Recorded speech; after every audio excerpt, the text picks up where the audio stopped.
میں نے کہا اگر جبریل امین کو رب عبد فرما دے اس کی نورانیت میں فرق نہیں آتا، اگر اسرافیل کو رب عبد فرما دے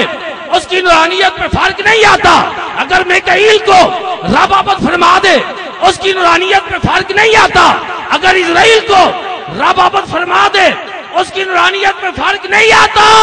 تو محمد عربی کو بھی عبد کہنے سے حضور کی نورانیت میں بھی فرق نہیں آتا۔ ذرا محبت سے کہہ دیں میرے بھائیوں اور دوستو، پروردگار عالم نے حضور علیہ الصلوۃ والسلام کے لیے یہاں عبد کا لفظ ذکر فرما کر گویا کئی طرح کے اور اعتراضات کو بھی دور کر دیا۔ حضور علیہ الصلوۃ والسلام کو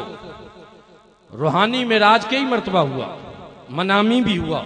نیند کی حالت میں، لیکن آج جس معراج کا ہم تذکرہ کر رہے ہیں یہ وہ معراج ہے جو حضور علیہ الصلوۃ والسلام کو روح اور جسم دونوں کے ساتھ اللہ رب العزت نے کرایا، اور اس کا ثبوت یہی لفظ عبد ہے، کیونکہ قرآن پاک میں عبد کا لفظ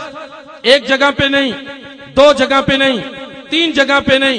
درجنوں مقامات پہ آیا ہے، اور ہر جگہ اس کا اطلاق روح اور جسم دونوں کے اوپر ہوا۔ جیسا کہ اللہ پاک نے حضرت موسیٰ علیہ السلام کو یہ حکم دیا کہ آپ بنی اسرائیل والوں کو لے کر دریائے نیل سے پار گزر جاؤ، قرآن پاک میں ہے وَلَقَدْ أَوْحَيْنَا إِلَى مُوسَىٰ أَنْ أَسْرِ بِعِبَادِي، ایک اور جگہ پر اللہ رب العزت نے ارشاد فرمایا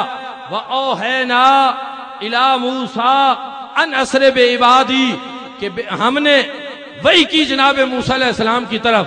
کہ میرے ان بندوں کو لے کر آپ چلے جائیں، رات کے وقت لے کر چلے جائیں۔ مجھے بتائیں جب حضرت موسیٰ علیہ السلام بنی اسرائیل والوں کو لے کر دریائے نیل سے پار گزرے تو وہ بنی اسرائیلیوں کی روحوں کو نکال کر لے گئے تھے یا ان کے جسموں کو بھی ساتھ لے کر گئے تھے؟ تو پتہ یہ چلا کہ روح اور جسم دونوں کے اوپر اس کا اطلاق ہوتا ہے۔ ایک اور جگہ پر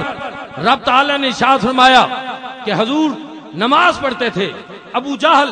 حضور کو نماز سے روکنے کی کوشش کرتا ہے، رب فرما رہا ہے ارأیت الذی ینہا عبدا اذا صلی، عبدا اذا صلی، غور فرمائیں کہ کیا تو نے اس شخص کو دیکھا ہے جو میرے بندے کو عبادت کرنے سے روکتا ہے، میری بندگی سے روکتا ہے، نماز پڑھنے سے روکتا ہے۔ حضور علیہ الصلوۃ والسلام صرف روحانی نماز پڑھا کرتے تھے یا روح اور جسم دونوں کے ساتھ رب کی بندگی کیا کرتے تھے؟ کیا خیال ہے آپ کا؟ آج کل تو کئی ایسے سلسلے شروع ہو گئے ہیں کہ لوگ کہتے ہیں جی جسمانی نماز کی کوئی ضرورت ہی نہیں ہے، آمنہ کے لال جب بھی نماز پڑھتے تھے روح اور جسم دونوں کے ساتھ پڑھتے تھے۔ تو پتہ یہ چلا کہ عبد کا اطلاق روح کے اوپر بھی ہوتا ہے، جسم کے اوپر بھی ہوتا ہے، جب روح اور جسم دونوں ہوں۔ تو میرے بھائی اور دوستو، اس سے پتہ یہ چلا کہ حضور جب اللہ کی بارگاہ میں حاضر ہوئے تو صرف روحانی طور پر نہیں بلکہ روح اور جسم دونوں کے ساتھ رب کے حریم قدس میں پہنچے۔ ذرا محبت سے کہہ دے سبحان اللہ۔ اچھا، ایک بڑی اہم بات پروردگار عالم نے ارشاد فرمایا من المسجد الحرام الی المسجد الاقصی، سفر کی ابتدا من ابتدا کے لیے یہاں پر فرمایا سفر کی ابتدا مسجد حرام سے ہوئی، الی انتہا کے لیے ہے، اور یہاں پر انتہائی بھی دو قسمیں کی ہیں، ایک انتہائی مکانی ہے اس کے لیے الہ ہے من المسجد الحرام الی المسجد الاقصی۔ یقیناً رضوی صاحب اندازہ کر رہے ہیں میرا کہ اس طرح کی محافل میں اس طرح کی تقریر کرنا یہ بڑا مشکل کام ہوتا ہے۔ کیوں؟ اس لیے کہ تھوڑا سا ذہن بنا ہوا ہوتا ہے اشعار کی طرف، لیکن میں یہ چاہتا ہوں کہ یہ سلسلہ چلتا رہے گا، اشعار بھی سنائیں گے، بہت سارا کلام آپ کو قبلہ رضوی صاحب سنائیں گے، اور بہت ساری سرکار کی مدح ثنا خوان بھی سنائیں گے، اور میں تو ویسے بھی سرکار کے ثنا خوانوں کے بہت حق میں ہوں، کیونکہ میرا تعلق اس جماعت کے ساتھ رہا ہے کہ جس نے فروغ نعت کے لیے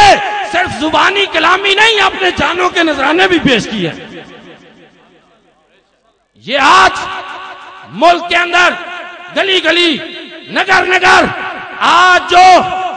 سرکار کی ثنا خوانی ہو رہی ہے، حضور کی نعت پڑھی جا رہی ہے، یہ انجمن طلبہ اسلام کے ان شہداء کے خون کا نتیجہ ہے جنہوں نے اپنی جوانیاں میرے کریم آقا کی ثناخوانی کے لیے نچھاور کر دی. اس لیے سرکار کی ثناخوانی ہوگی اپنے اپنے انداز میں. میں آپ کو سرکار کا وہ تذکرہ سنانا چاہتا ہوں جو پروردگار عالم نے کیا. تھوڑی سی توجہ فرمائیں. فرمایا من المسجد الحرام الى المسجد الاقصی. سوال یہ پیدا ہوتا ہے کہ مسجد حرام سے پھر مسجد اقصی کیوں لے جایا گیا؟ رب تعالیٰ چاہتے یہ تھے کہ میرے پاس میرا محبوب آ جائے, راز و نیاز کی باتیں ہو جائیں, میرے حریم قدس میں آ جائے, میرے حریم ناز میں آ جائے. لیکن فرمایا جا رہا ہے ہم مسجد حرام سے مسجد اقصی کی طرف لے گئے. کیوں؟ اس لیے کہ فقہ کا مسلمہ قاعدہ ہے, علماء کرام تشریف فرما ہیں کہ اگر کوئی کسی محلے کا امام مسجد ہو, لوگ باہر سے آئیں,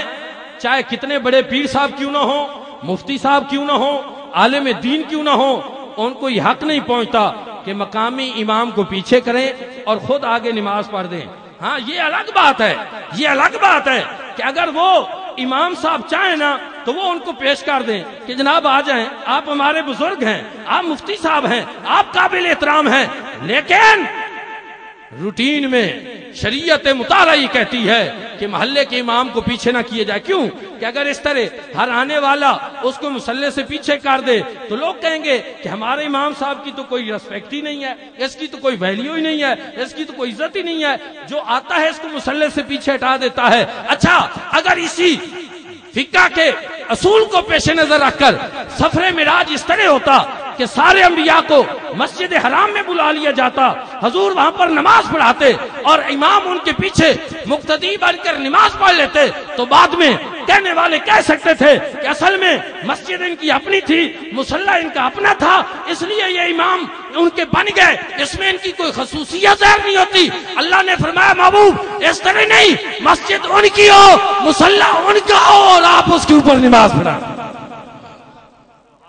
تاکہ پتہ چل جائے کہ آپ کی شان امامت کیا ہے.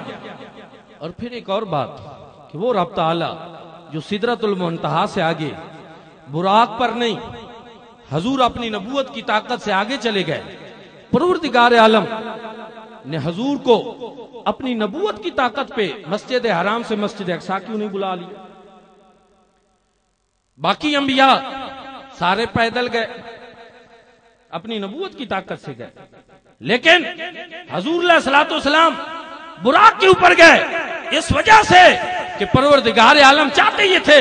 کہ باقی انبیاء جو ہیں وہ سواریوں کے بغیر آئیں, حضور علیہ الصلوۃ والسلام سواری کے اوپر آئیں تاکہ حضور کی شان امامت ظاہر ہو جائے, ان کو پتہ چل جائے کہ آج حضور علیہ الصلوۃ والسلام کا مقام اور مرتبہ کیا ہے. مسجد اقصی میں حضور کے پیچھے کھڑے ہیں اور دست بستہ عرض ہیں, اور وہاں پر لَتُؤْمِنُنَّ بِهِ وَلَتَنْصُرُنَّهُ کا عملی اظہار بھی ہو رہا ہے کہ رب نے جو عالم ارواح میں ان سے وعدہ لیا تھا کہ جب میرا حبیب آ جائے تو تم نے ضرور بے ضرور ان کے اوپر ایمان بھی لانا ہے, ان کی مدد بھی کرنی ہے. تو آج سارے انبیاء دست بستہ حضور کے پیچھے کھڑے ہیں. اعلی حضرت کی روح طرف اٹھی, فرماتے ہیں نماز اقصی میں یہی تھا سر کہ آیا ہو مانا اول و آخر, دست بستہ ہیں پیچھے حاضر جو سلطنت آگے کر گئے تھے. میرے بھائیوں اور دوستو, حضور علیہ الصلوۃ والسلام کو مسجد حرام سے مسجد اقصی بھی لے جایا گیا اس لیے بھی کہ رب تعالیٰ ارشاد فرما رہے ہیں الذی بارکنا حولہ لنوریہ من آیاتنا, کہ تاکہ ہم دکھا دیں جو ہم نے اپنی برکتیں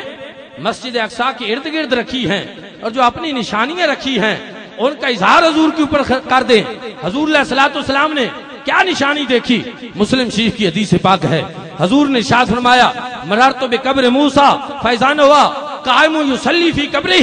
میں جناب موسیٰ علیہ السلام کی قبر کے پاس سے گزرا اور میں نے دیکھا کہ وہ قبر میں کھڑے ہو کر نماز پڑھ رہے تھے. آج تو یار لوگ کہتے ہیں کہ نبی مر کر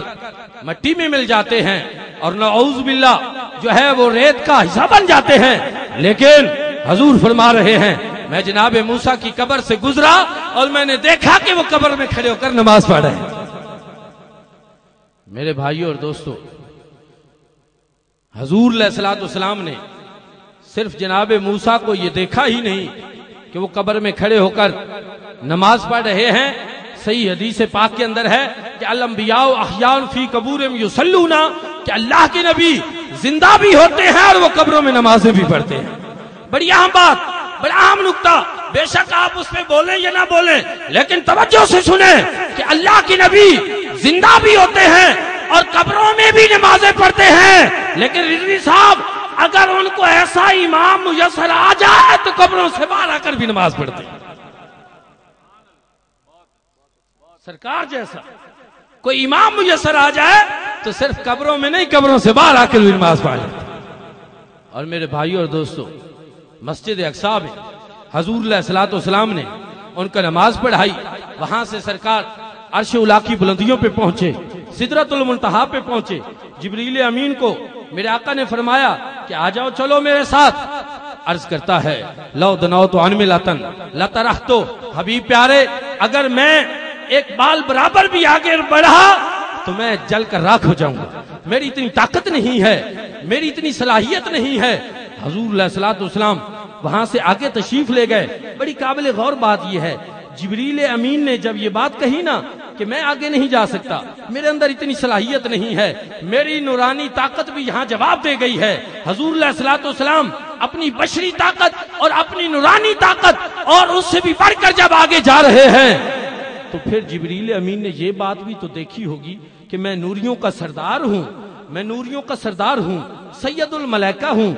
میں آگے نہیں جا رہا، لیکن حضور علیہ الصلوۃ والسلام کے لباس بشریت کے اوپر جو سود کا بنا ہوا کرتا ہے وہ تو آگے جا رہا ہے۔ رضوی صاحب فرما رہے تھے نا سرکار کی والدہ ماجدہ کے بارے میں، غور کریں، توجہ فرمائیں، یہ بیان فرما رہے تھے بڑی محبت سے کہ سرکار کی والدہ ماجدہ جنتی ہیں۔ آپ غور کریں اس بات کے اوپر، جبریل امین نے یہ تو دیکھا ہوگا کہ ٹھیک ہے سرکار تو اوپر تشریف لے جائیں، لیکن یہ کرتا سوت کا بنا ہوا ہے، اگر نوریوں کے سردار کے پر جل کر راکھ ہو جاتے ہیں، سرکار کا یہ کرتا مبارک جل کر راکھ کیوں نہیں ہوتا؟ میرے بھائی اور دوستو، اس وجہ سے کہ اس کا تعلق اور اس کی نسبت سرکار کے جسم اقدس و اطہر کے ساتھ ہو گئی ہے۔ اگر سوت کے بنے ہوئے کرتے کی نسبت سرکار کے جسم کے ساتھ ہو جائے، اس کی صلاحیت نوریوں کے سردار سے بڑھ جاتی ہے۔ اور جس کے بطن اقدس میں سرکار تشریف فرما رہے ہیں، جہاں سرکار کی جلوہ گری رہی، اس کو کون سی آگ جلا سکتی ہے؟ یہ تصور ہی نہیں کیا جا سکتا۔ یہ تو کوئی بدبخت ہوگا، ازلی ابدی بدبخت ہوگا جو اس طرح کا تصور کرے گا۔ میرے بھائی اور دوستو، سرکار وہاں سے رب تعالیٰ کے حریم قدس میں پہنچے، پھر واپس آ رہے ہیں، چھٹے آسمان پہ جناب موسیٰ علیہ السلام سے ملاقات ہو گئی۔ جناب موسیٰ علیہ السلام نے پوچھا، سرکار کی بارگاہ میں عرض کیا، تیز تیز قدموں کے ساتھ جانے والوں، ذرا ہماری بھی تو خبر لو نا، ہم بھی تو راہوں میں پڑے ہیں، ہم بھی تو ادھر پڑے ہیں، اور اس ہستی کے پاس سے آپ آ رہے ہو جس کی دیدار کی تمنا ساری زندگی ہم اپنے دل میں لیے رہے۔ ٹھیک ہے ہم تو نہ دیکھ سکے، پیارے تم تو اپنی آنکھوں سے وہ دیکھ کر آ رہے ہو، ذرا آنکھوں سے آنکھیں ملاؤ اور ذرا میں بھی وہ منظر تو دیکھ لوں، اور وہ نظارہ میں بھی ذرا کر لوں آنکھوں کا جنہوں نے پروردگار عالم کو دیکھا۔ اور پھر ساتھ ہی ساتھ پوچھا، اپنے امت کے لیے کیا لا رہے ہو؟ سرکار نے بیان کیا، اپنی امت کے لیے 50 نمازوں کا تحفہ لے کر جا رہا۔ جناب موسیٰ علیہ السلام کو معلوم تھا کہ ان کی امت نے ان کے احکامات کے ساتھ کیا کیا، فوراً یہ عرض کی، پیارے نہیں آپ واپس جائیں اور کم کرائیں۔ سرکار پھر واپس گئے، پھر آئے، کم ہوتی رہی، یہ سلسلہ بار بار چلتا رہا۔ واقعہ معراج آپ نے سن رکھا ہے، میں صرف چند نکات کی طرف آپ کی توجہ دلانا چاہتا ہوں۔ لوگ یہاں پر اعتراض کر دیتے ہیں کہ اچھا حضور علیہ الصلوۃ والسلام نے سیدھا پہلی مرتبہ عرض کیوں نہیں کر دی کہ باری تعالیٰ 5 کر دیں، 45 نہیں پڑھیں گے؟ میں نے کہا یہ اعتراض حضور پہ بعد میں کرنا، اللہ رب العزت کو کیا معلوم تھا کہ نہیں کہ 5 کرنی؟ رب تعالیٰ نے پہلی مرتبہ کیوں نہیں 5 کر دی؟ حضور علیہ الصلوۃ والسلام بار بار جاتے رہے اور آتے رہے۔ میرے بھائی اور دوستو، اسی وجہ سے کہ حضور علیہ الصلوۃ والسلام کو پتا تھا کہ میری امت کمزور ہے، اتنی نمازیں نہیں پڑھ سکے گی۔ جب 5 بج گئی، جناب موسیٰ نے تو پھر بھی عرض کر دی، جناب مہربانی فرمائیں ایک چکر اور سے، لیکن میرے کریم آقا نے ارشاد فرمایا اب مجھے اپنے رب سے حیا آتی ہے، یہ الگ بات ہے کہ ہمیں اپنے آقا سے حیا نہیں آتی۔